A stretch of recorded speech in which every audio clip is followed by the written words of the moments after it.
Welcome to Stewart Learning Center, where we translate research into brain-friendly, evidence-based resources, tools, and learning experiences.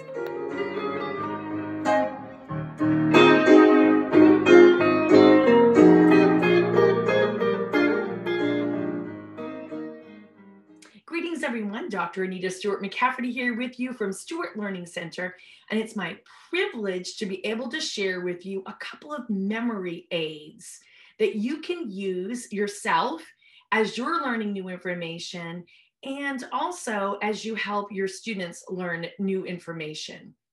And so the two aids that we're going to use, one is a body list and the second is visualization. And so the idea here is that as we're learning new information, and we want to make sure it goes from just sensory input, not just into short-term memory or working memory, but then also into long-term memory, we know that we've got some work to do because our brains receive so much stimuli that it's really good at selective attention, weeding things out. So we have to work a little bit to make sure, and sometimes a little bit harder than that, to make sure that the information moves into long-term memory. So one of those memory aids, a mnemonic that's been around for a long time. The ancient Greeks used this particular strategy. You know, it was before you could write something down or type it. There was no internet, no books. We didn't have, writing tablets available like we might now to be able to jot information down or to be able to text it to somebody. And so they would use memory palaces as a mnemonic. And these philosophers or ancient teachers would walk you through maybe a house that you were really familiar with or a room and have you attach new information to certain features in the room. And so we're going to use our bodies as our memory palace because we carry our bodies around with us everywhere we go. And so a body list, it becomes very valuable. And so we're going to use that. We're going to also use visualization. And so we know that our brains love visuals. So I'm going to encourage you as you do the visualizations to be as playful as you can, outlandish, imaginative. Let that inner child really take over when you're visualizing things. And that helps to be able to have your brain connect this new information. So we're going to first establish 10 locations on our body that we're going to use for our list. Of course, there's many more than 10 places on your body that you can use. And so this is helpful because if you're needing to memorize 25 things, then you can have 25 different locations on your body that you will put items on your list. In this case, I'm going to share with you 10 facts about your brain. And so we're just going to come up with 10 places. So let's establish those locations first. So with me, please point and say the location: top of your head, nose, mouth, ears, throat, shoulders, collarbone, fingers, belly, seat, tush, bottom. All right, so let's try those 10 locations again. We've the top of your head, nose, mouth, ears, throat, shoulders, collarbone, fingers, belly, seat. All right, I think you have those 10 locations. Now what we're going to do is with those 10 locations, we're going to place a bit of information about your brain on those particular areas of your body. And what I want you to do is visualize something totally silly. So I'm going to give you an example. You could come up with something on your own, but I'm going to give you an example of a way that I'm visualizing that piece of information and attaching it to that particular part of my body.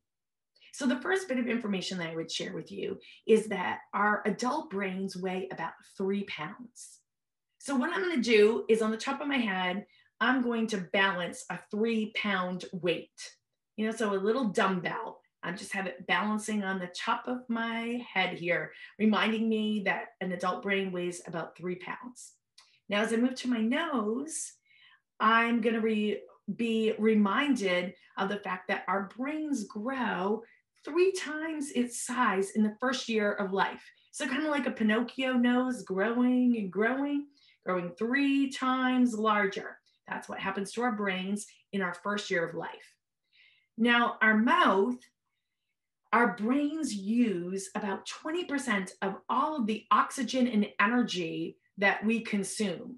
So I'm thinking of that children's game, the hungry, hungry hippo, and thinking about our brains as being this hungry, hungry hippo. So imagine that coming out of your mouth, the hungry, hungry hippo who's trying to eat as much of the energy and the oxygen that it can get. 20% of what our entire body consumes is used by our brains. Now, our ears. So 75% of our brain, a little bit less, but around 75% is made up of water.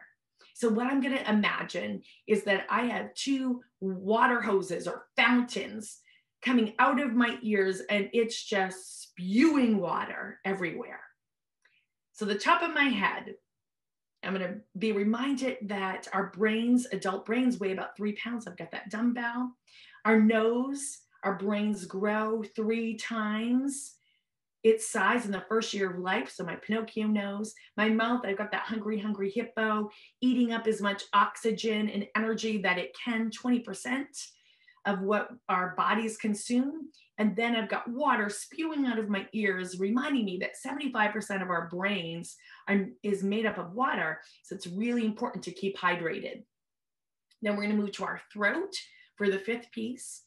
And a 2-year-old's brain is already 80% the size of an adult brain. So it's why babies and toddlers, their brains or their heads are so large in order to be able to accommodate their rapidly growing brains. So what I want you to imagine is that instead of an Adam's apple, you've got a great big toddler's head sticking out of your neck with a little tiny body.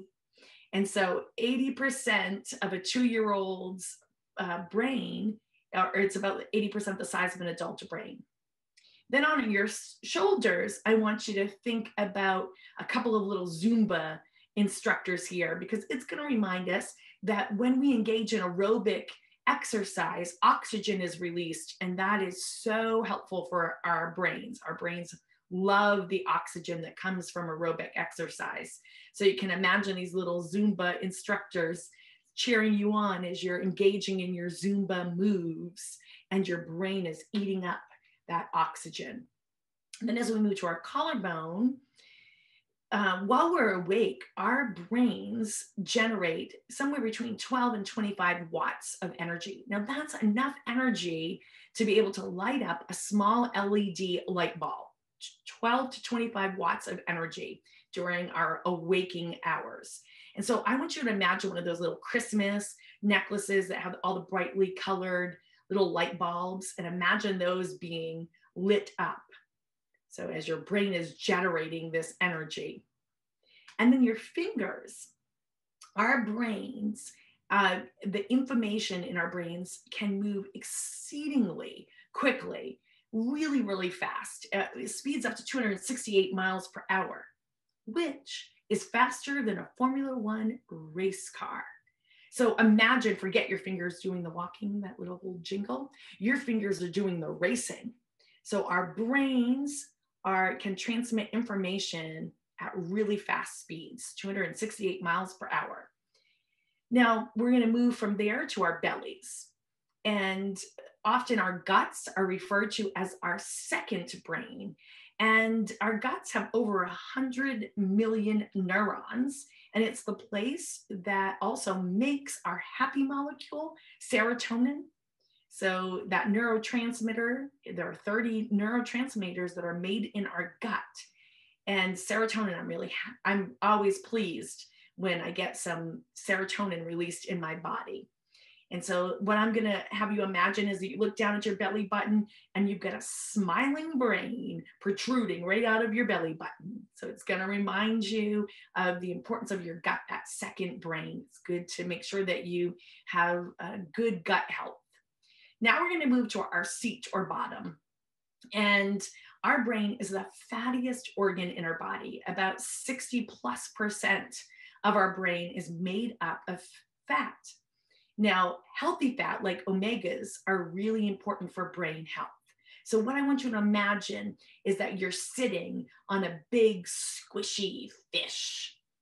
And that's going to remind you of the importance of that omega and those healthy fats to our brains, because our brains are such a fatty organ. All right, let's take it from the top and see what we can recall. Top of the head, our adult brain weighs about 3 pounds. We've got that dumbbell balancing. Our nose, our brain grows about 3 times its size in the first year, so Pinocchio nose. Our brains consume about 20% of all of the oxygen and energy that our body takes in. Our brains are made up of about 75% water, so it's really important to stay hydrated. A 2-year-old's brain is 80% the size of an adult brain already. So we're imagining that giant toddler head here as our Adam's apple. Aerobic exercises releases oxygen, which our brains love. During our waking hours, our brains generate somewhere between 12 and 25 watts of energy, enough to light up a small LED light bulb. Our brains can send information at really fast speeds, up to 268 miles per hour. Our second brain is in our gut, and it has over 100 million neurons, and it also makes that happy molecule serotonin. And our brains are the fattiest parts or fattiest organs of our body, and healthy fats like omegas are really healthy for that. How'd you do? With any luck, combining the body list with visualization will help you be able to encode, store, and then help with your retrieval process. I encourage you to try this out yourself as you're learning new information, and also teach it as a couple of strategies that your students can use as they are learning information and working on their recall and retrieval. Happy learning, everyone.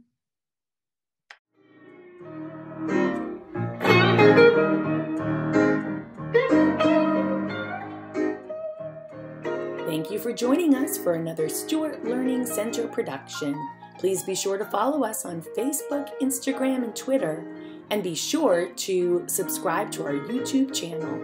You can also reach us via email at stewartlearningcenter@gmail.com. Remember, keep learning at the center.